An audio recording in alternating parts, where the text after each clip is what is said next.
Top quality और consistent performance के लिए सिर्फ सिल्वर पंप नाम याद रखना।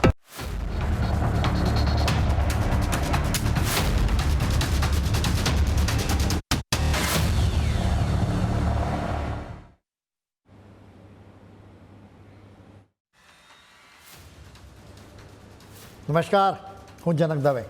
ફૂલ સ્ટોપ ન્યૂઝ એનાલિસિસ પ્રોગ્રામમાં આપનું સ્વાગત છે.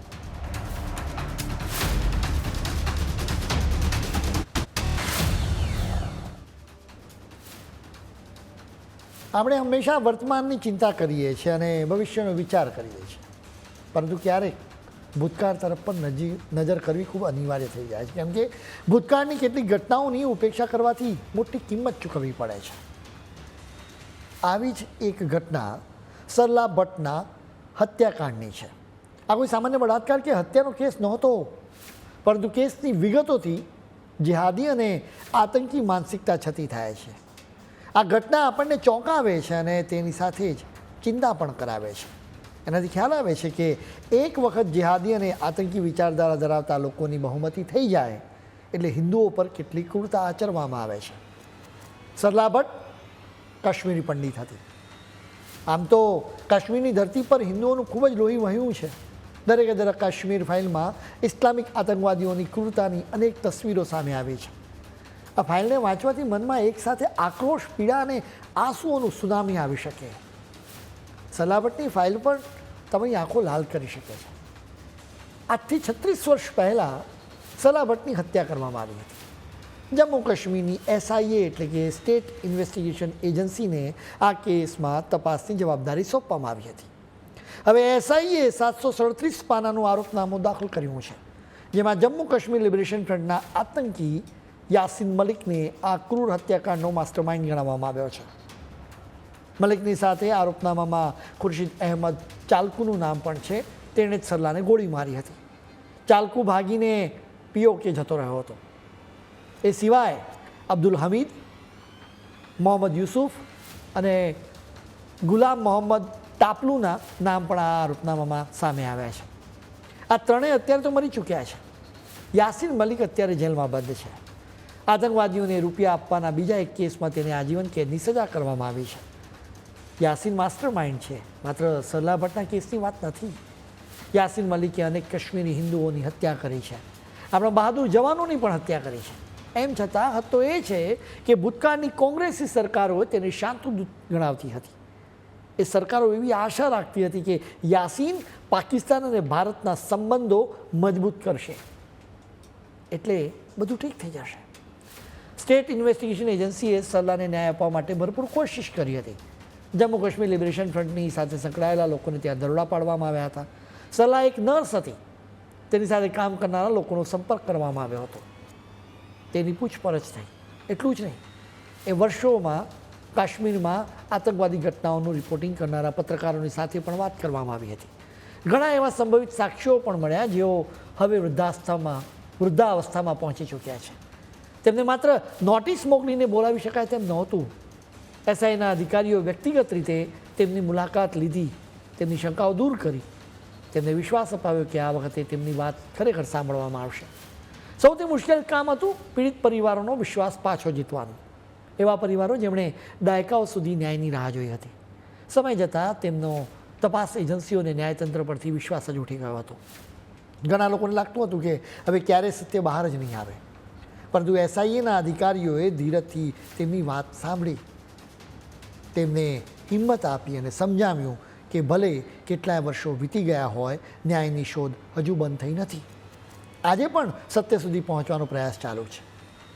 હવે આ ક્રૂર હત્યાકાંડ પર એક નજર કરવી પડે, જેની વિગતો સાંભળીને તમારું લોહી ઉકળી ઉઠશે. સરલા ભટ્ટની હત્યા એ સમય થઈ હતી જ્યારે કાશ્મીર આતંકવાદની આગમાં સળગી રહ્યું હતું. કેન્દ્રમાં સરકારને એની કોઈ પરવા જ નહોતી. આતંકવાદીઓ હિન્દુઓને ધમકી આપતા હતા. તેઓ કહેતા હતા કે મુસ્લિમ બની જાઓ, કાશ્મીર છોડીને જતા રહો કે પછી મરવા માટે તૈયાર થઈ જાઓ. મસ્જિદોમાંથી આવી ધમકીઓ આપવામાં આવતી હતી. એટલું જ નહીં, કાશ્મીરી હિન્દુઓના ઘરોને બહાર આવા પોસ્ટર્સ લગાવવામાં આવતા હતા. આવા માહોલમાં સરલા જીવતી વાર્તા હતી. તે જીવતી હતી. તે કાશ્મીરના અનંતનાગમાં રહેતી હતી. શ્રીનગરની શેરે કાશ્મીર ઇન્સ્ટિટ્યૂટ ઓફ મેડિકલ સાયન્સીસમાં તે નર્સ તરીકે કામ કરતી હતી. તેના ચહેરા પર સ્મિત અને દિલમાં દર્દીઓ પ્રત્યે સમર્પણની ભાવના રહેતી હતી. બીજાની પીડા દૂર કરનારી સરલા હવે ખૂબ પીડા ભોગવવાની હતી. સરલા કાશ્મીરી પંડિત હોવાના કારણે ઘણા સમયથી આતંકવાદીઓ એના પર નજર રાખી રહ્યા હતા. આતંકવાદીઓ સરલાને ધમકી પણ આપતા હતા કે તું નોકરી નહીં છોડે તો એનું ભયાનક પરિણામ આવશે. 15 એપ્રિલ 1990ના દિવસે જમ્મુ કાશ્મીર લિબરેશન ફ્રન્ટના આતંકવાદીઓએ સરલાનું તેની હોસ્પિટલ પાસેથી અપહરણ કર્યું, જેના પછી આ આતંકવાદીઓ સરલાને અજાણી જગ્યાએ લઈ ગયા. તેમણે 4 દિવસ સુધી સરલા પર પાશવી રીતે સામૂહિક બળાત્કાર ગુજાર્યો, સિગારેટથી ડામ આપ્યા. આ જેહાદીઓએ એના પછી સરલા ભટ્ટની ક્રૂરતાથી હત્યા કરી, તેના શરીરના અનેક ટુકડા કર્યા. 4 દિવસ સુધી સરલાનો ચિંતાતુર પરિવાર તેને શોધતો રહ્યો હતો. આખરે 19મી એપ્રિલે શ્રીનગરમાંથી 27 વર્ષની સરલાનો મૃતદેહ મળી આવ્યો. આતંકવાદીઓ તેના મૃતદેહને શ્રીનગરના લાલ બજાર પાસે ફેંકીને જતા રહ્યા હતા. કઠોર વ્યક્તિનું હૃદય પણ પીગળી જાય ને એવી સ્થિતિ હતી. તેના શરીરના અનેક અંગો પર ગોળીઓના નિશાન હતા. આ મૃતદેહની પાસે હાથથી લખેલી એક નોટ હતી. આ નોટમાં લખવામાં આવ્યું હતું કે સરલા પોલીસની બાતમીદાર હતી. આતંકવાદીઓ આટલા સુધી અટક્યા નહોતા. સિદ્ધાર્થ ગીગુ અને વરદા શર્માના પુસ્તક લોંગ ડ્રીમ ઓફ હોમમાં લખવામાં આવ્યું છે કે જ્યારે સરલાના પરિવારને તેના મૃત્યુના સમાચાર મળ્યા ને ત્યારે અનંતનાગમાં કરફ્યુ લાદવામાં આવ્યો હતો. સરલાના મૃત્યુ બાદ આસપાસ રહેતા મુસ્લિમો એકઠા થયા, પણ ધીમે ધીમે બધા ત્યાંથી ચાલ્યા ગયા. સરલા ભટ્ટના પિતા શંભુનાથ અને પરિવારના અન્ય સભ્યો એકલા પડી ગયા. આ એક સંકેત હતો કે જો હિન્દુ પરિવાર પર હુમલો થશે તો મદદ માટે કોઈ આગળ નહીં આવે, નહીં તો તેમના હાલ પણ આવા જ થશે. રાત્રે 10 વાગે સરલાનો મૃતદેહ તેના પરિવારને સોંપવામાં આવ્યો. મૃતદેહ જોઈને પરિવાર રીતસરનો ભાંગી પડ્યો હતો. અંતિમ સંસ્કાર માટે લાકડા પણ નહોતા. આખરે બીજી શેરીમાં રહેતા એક પંડિત પરિવારે લાકડા મોકલાવ્યા. અંતિમ સંસ્કાર માટે કોઈ પંડિત ન મળ્યા, ફૂલ ન મળ્યા. શેરીની બહાર નીકળવું મુશ્કેલ હતું. સરલાના પાર્થિવ દેહને લઈને તેના પિતા અંતિમ સંસ્કાર માટે જઈ રહ્યા હતા ત્યારે મુસ્લિમ યુવકોએ તેમને રોક્યા. સરલાના પિતા વારંવાર કરગર્યા ત્યારે તેમને જવા દેવામાં આવ્યા હતા. નાળાની બાજુમાં સરલાના અંતિમ સંસ્કાર કરવામાં આવ્યા હતા. અંતિમ સંસ્કાર બાદ અસ્થિ કળશને લઈને આવી રહેલા સરલાના પિતાને રોકવામાં આવ્યા. કાશ્મીરના મુસ્લિમ યુવકોએ અસ્થિ કળશને લાત મારી, અસ્થિઓને જમીન પર ફેંકી દીધા. હદ તો એ છે કે આતંકવાદીઓએ અનંતનાગમાં સરલાના ઘરને પણ સળગાવી દીધો હતો. હવે સરલાનો પરિવાર રીતસરનો પડી ભાંગ્યો હતો. આતંકવાદીઓની ધમકીને તાબે થવા માટે તેઓ મજબૂર બન્યા હતા. આખરે તેમણે પોતાની માતૃભૂમિ કાશ્મીરને છોડવાનો નિર્ણય કર્યો. સરલા ભટ્ટ પર ખૂબ જ ક્રૂરતા આચરવામાં આવે તેની કહાની અમે તમને કહી, પરંતુ આવી તો અનેક કાશ્મીર ફાઇલ છે જેનાથી આતંકવાદીઓની ક્રૂરતાનો ખ્યાલ આવે છે. એ સમયે હિઝબુલ મુજાહિદીન અખબારોમાં મેસેજ છપાવતા હતા, જેમાં હિન્દુઓને આદેશ આપવામાં આવતો હતો કે તમે કાશ્મીર છોડી દો. હિટલિસ્ટ તૈયાર કરવામાં આવતું હતું. આતંકવાદીઓ કાશ્મીરમાં સરકારી ઓફિસમાં કામ કરતા હિન્દુઓને ખાસ ટાર્ગેટ કરતા હતા.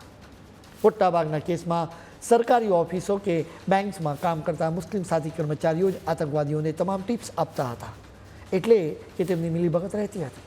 સરલાના કેસમાં પણ કંઈક એમ જ બન્યું હતું. સરલાનો મુસ્લિમ સાથી કર્મચારી આતંકવાદીઓ સાથે જોડાઈ ગયો હતો. સરલાની આ કરુણ કહાની આપણને ચેતવે છે, કેમ કે ભારતને ગજવાય હિંદ બનાવવા માટે કાવતરા રચાઈ રહ્યા છે. એને પાર પાડવા માટે ભયાનક ગુનાઓ થઈ રહ્યા છે. તમને ડરાવવા કે ઉશ્કેરવાનો અમારો કોઈ જ ઈરાદો નથી, પરંતુ સનાતન સંસ્કૃતિને ટકાવવા માટેના જેહાદી કાવતરાથી તમારે સતર્ક તો રહેવું જ પડશે.